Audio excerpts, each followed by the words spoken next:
Books we read. Books we read. La la la la la la la la la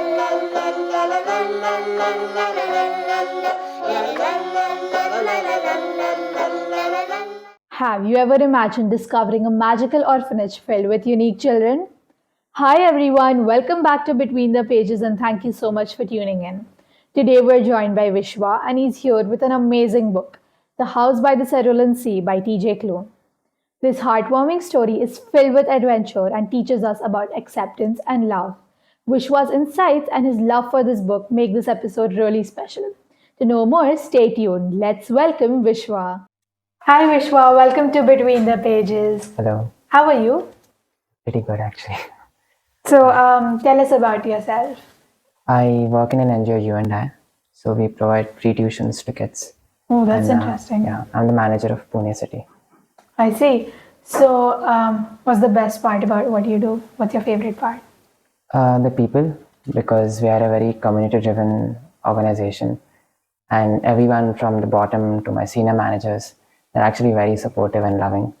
So anytime I reach out to them, they'll be, like usually you think when you work for a job and it's, it'll be very corporate and a little cold and harsh, but this just feels like a family. So, Wow, that's nice. yeah. So, how did you get into reading? As a kid, I was an extremely introverted child and I had a lot of social anxiety. And books were my escape because, I could be sitting anywhere and I don't want to talk to people, but I can always read a book. So my entire life, I will read books a lot. That's amazing. So, what is one book that you recommend to everyone? Is this a book I'm going to talk about or No, just any books. one book I'd recommend? The Boy, the Mole, the Fox and the Horse. Oh yes, it's an amazing book. I've seen a lot of photos and then frames. Yeah, especially because a lot of people don't like reading books, and it's just like a lot of illustrations and small liners, so that might just suit everyone. I see. So, where did you find the house on the Cerulean Sea? Where did I find it? Yeah. I went to ChatGPT, and I was like, "Give me books." So I love teachers and teaching, and since I deal with kids a lot, I said, "Give me a book where the main character is a teacher and he's teaching in a very unconventional way." And it gave me a few names, and among them there was this one name. And what caught my eye was it talked about this guy who isn't actually a teacher. He's an inspector of a kind, and he goes, and there are these 5 magical kids, one of whom is actually Lucifer, the son of the devil. And I was like, okay, this might be really interesting. So yeah. I could recommend one more book. Okay. Harshad came to talk about Toto-chan, and it got my To-chan. Toto-chan. Tata-chan, okay. Yeah, it's amazing. It's also about education and everything. It's amazing and it's a true story. And I laughed, I cried the whole time I was reading that book, and it's just like in my heart now. Okay, wow, yeah. Yeah. So, what did you think of the book overall? Overall, I cried in the middle. There were a lot of emotions. And often when you read books, like, people don't expect books to make you cry, right? In movies, there's like so much going on. There's music and everything. But here, it's just words on a page. And yet they can move you so much. And every time, like, now I read a little less. But then every time I get back to reading, I just remember how beautiful it is. And, yeah. Is there any particular experience while reading that you might want to share that's like? So in that, there is gay romance. And although I'm straight, I've come to maybe appreciate and look at it as for what it is, which is romance, right? Just the genders are different. And I'm someone who's been on the receiving end of a lot of unrequited love. And I love this one line in there where, so Arthur Parasmus and Linus Baker, those are the 2 characters. And Arthur just says, "You are so precious." And I took that line, and you know how sometimes we read or we watch something and we want that to be in our life. And I thought, you know what, I want to be with a person who tells me the same thing, that you're so precious. That's nice. Yeah. So, how do you think Linus Baker as a character grew throughout the story? The growth is more in terms of him accepting himself, and because inside he's always been this beautiful person who cares a lot. but is in a place which doesn't align with his nature. He's made to be less of himself. He constantly keeps, not occupying space. That's one of the themes which comes up. And then he goes, he meets Arthur Prasmus and these kids, and slowly he starts opening up, being more of himself. And him claiming his own and finally quitting his job, which has been his whole world, right? And that's so scary for him. Quitting his job to come work with the kids. That's just beautiful to look at that. Okay.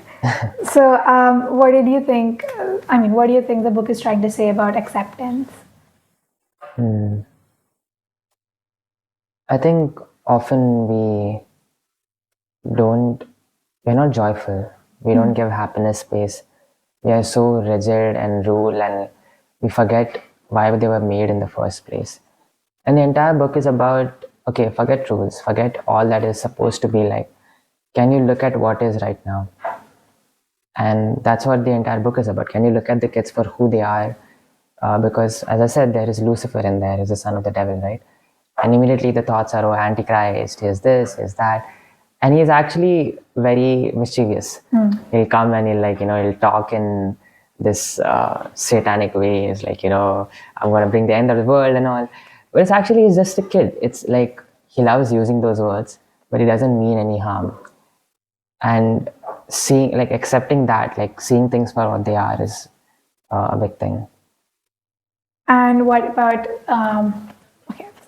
what do you think about the author's writing style? That's an interesting question. It was, I don't have words for it but it was very flowy, I think. There was poems in the middle, the words he used. It just felt like out of a dream, sometimes. And there's realistic parts, but sometimes when the poems come in, it just hit me. Do you want to change something from the book? I don't think I would like to. You're accepting it? Yeah, that's it. So if you had the chance to make a magical child character in the book, add one, what traits would you give that? That's interesting. I would add a character called the Gremlin. It's something do you know what a gremlin is? No, I've heard about it. So I think even I do not have that great of an idea, but basically they are mischievous evil gnomes in Christmas. And I use the gremlins a lot because often when I have my negative voice speaking up, it would be like, okay, it's the gremlin speaking. Or if I'm picturing very fearful things, it's like, oh, they are doing that, illusions. But initially I used to be very harsh on them, in my mind's eye, I will shoot them up or something, get away with negative words, right? But then I realized they're just trying to protect me in a way. It's not that they're really out to get me or they're evil in a way. It's just they're very afraid, and that's the way they're trying to protect me. And since the entire theme of the book is loving these children for what they are and seeing the good in them, that's probably one character I'll introduce. Have you seen Inside Out? Yes, yeah, and I just saw the second part. Not the first part? I saw both in theater. So it's like fear. It protects you, and anxiety. They protect you from you can't say. Yeah. From things you can't say. Yeah, and then I love anxiety is the best character. Yeah. All right. So, was there any child you felt protective of while reading the book? Protective of? I forget her name. Talia. She's a gnome. And she's very cynical and very angry, very quick to get angry. But then she's actually also very soft. There's this one point where they're going through this scary jungle, and she immediately holds his hand, and she's like, and that moment where the child is holding his hand, I felt so protective of her. Yeah. It kind of reminds me of anger. I'm sorry, I keep relating to Inside Out characters right now. It kind of reminds me of anger now. So, okay, so if you could visit any place from the book, where would it be? So the name of the book is A House by the Cerulean Sea. So it's literally on an island where the entire sea is there and there's a forest.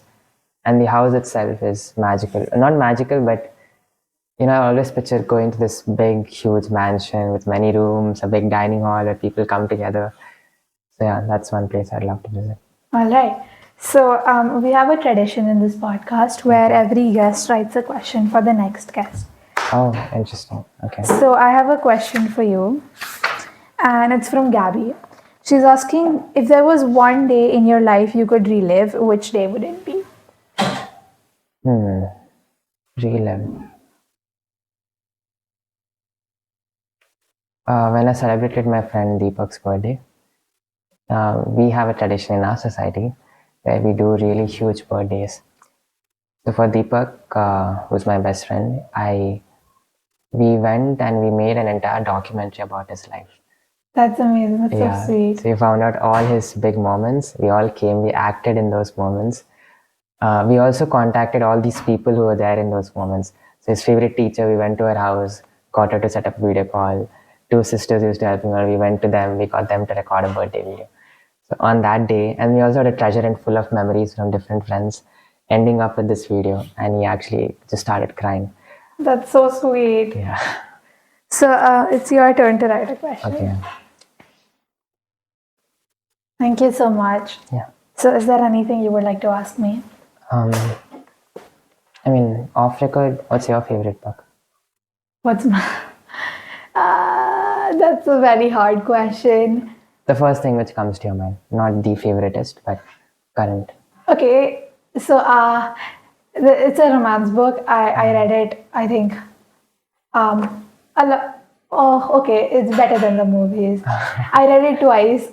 Name. Better than the movies. The name itself. Yeah, okay, better wow, than the okay. movies. That's what's coming to my mind. I can't think of anything else right now. But oh yeah, I like The Giver as well. It's really nice because it's like it shows the power you have when you can question things. Because in the society that boy lives in, it's like you cannot question others. It's rude to question people. And they don't have colors in their society. They don't have memories of the past. It's really awful. But then it's a beautiful story. So that's one of my favorite books about the power of questioning. And romance books better than the movies. Okay. Fair enough. So thank you so much for joining us on Between the Pages. I had a really great time talking to you. Thank you. I hope you guys liked today's discussion. Until next time, it's me, Aina Lillaney, closing the BTP book for this week. Also, if you guys are enjoying Between the Pages, don't forget to follow us on Instagram for more updates and book recommendations. Just search for Between the Pages _BTP and see you there. la la la la la la la la la la la la la